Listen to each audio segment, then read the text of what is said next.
tyselect is a modifier within the tyflow 3ds Max plugin, which allows us to be more specific with our selections and to make more accurate adjustments.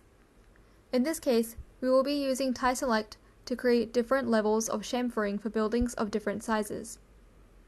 Tyflow can be downloaded from the Tyflow website and installed into 3ds Max using the instructions on the site. Once installed, add a tyselect modifier to the suburb object. Change the sub-object level to edges and the selection mode to mesh.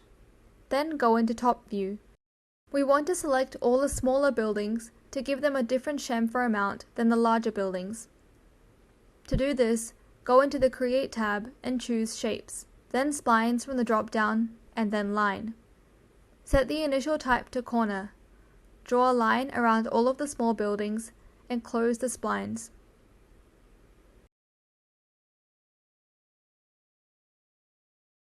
Add an Extrude modifier to one of the lines and increase the height until it is taller than all of the buildings.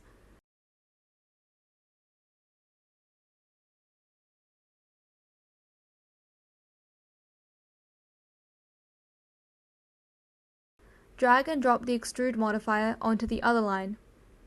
These extrusions will be used to select the buildings within them. Select the suburb object and within tyselect, choose the Pick button and choose these extrusions. The selected edges will now be visible in red. To chamfer only the top faces of the buildings, change the coverage to Window. Now, only the edges that are completely within the extrusion and do not intersect with it will be selected. In this case, these are the top surfaces. Add a chamfer modifier to chamfer the selected faces.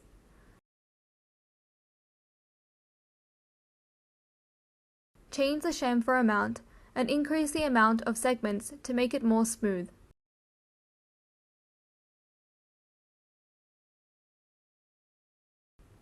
Choose Edged Faces to make the segments visible. Now, to chamfer all the other faces a different amount, add another tyselect modifier to the buildings.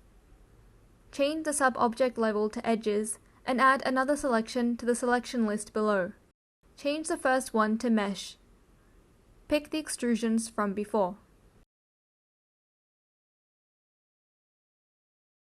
Under Operation, choose Invert Selection to choose everything outside of these extrusions. Select the gizmo selection in the list. In the viewport, drag the size of the gizmo until it is larger than the suburb to make the selection visible. As only the top faces of the buildings need to be selected, some adjustments need to be made. Move the gizmo down so that it does not intersect with the top faces of any buildings.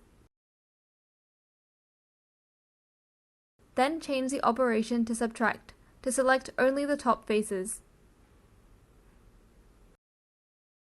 Now add a chamfer modifier as before. This chamfer can be larger as the buildings in this selection are larger as well.